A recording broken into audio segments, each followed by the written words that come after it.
Filsafat dan sejarah pendidikan di Indonesia. A. Apa landasan filsafat pendidikan di Indonesia? Pada umumnya, filsafat pendidikan di Indonesia dilandasi oleh falsafah negara yaitu Pasal 2 Undang-Undang RI Nomor 2 Tahun 1989 menetapkan bahwa pendidikan nasional berdasarkan Pancasila dan Undang-Undang Dasar 1945. Dalam ketetapan MPRI Nomor 2 MPR 1978 tentang pedoman penghayatan pengalaman Pancasila menegaskan bahwa Pancasila itu adalah jiwa seluruh rakyat Indonesia, kepribadian bangsa Indonesia, pandangan hidup bangsa Indonesia, dan dasar negara Republik Indonesia. Karena itulah Pancasila dianggap sebagai sumber dari segala sumber nilai yang menjadi pangkal serta muara dari setiap keputusan dan tindakan dalam pendidikan. B. Apa saja pendidikan di Indonesia? 1. Bagaimana sejarah pendidikan Indonesia pada masa kolonial?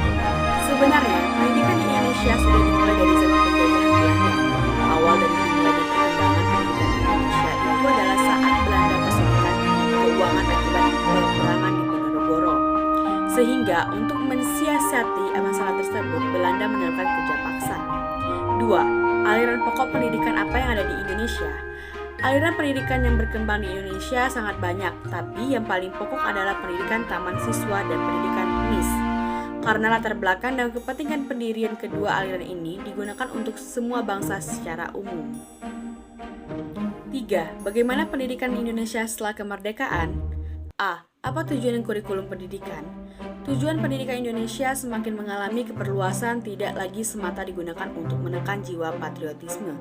Seperti halnya tersebut terkandung dalam Undang-Undang Nomor 4 1950 menyebutkan tentang dasar-dasar pendidikan dan pengajaran di sekolah.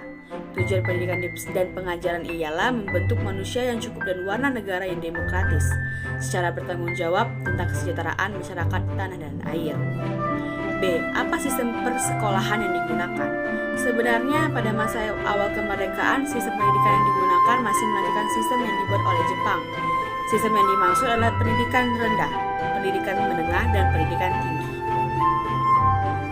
Bagaimana pendidikan di Indonesia?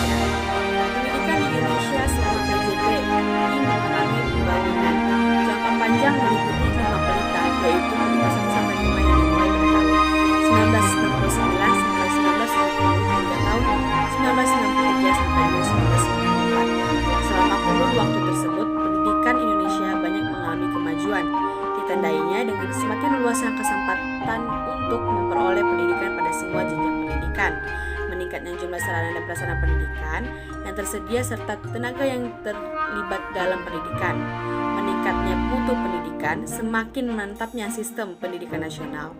Akan tetapi, sampai berakhirnya fase pelita 5, pendidikan nasional masih dihadapkan dengan berbagai tantangan pada kuantitatif maupun kualitatif. Bagaimana pendidikan di Indonesia sekarang? A. Apa tujuan wajib belajar pendidikan dasar 9 tahun itu?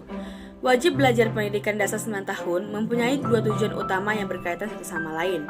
Yang pertama, meningkatkan pemerataan kesempatan untuk memperoleh pendidikan bagi setiap kelompok umur 7-15 tahun.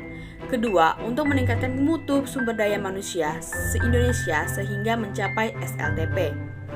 Dengan wajib belajar, maka pendidikan minimal bangsa Indonesia semula 6 tahun ditingkatkan menjadi 9 tahun. B.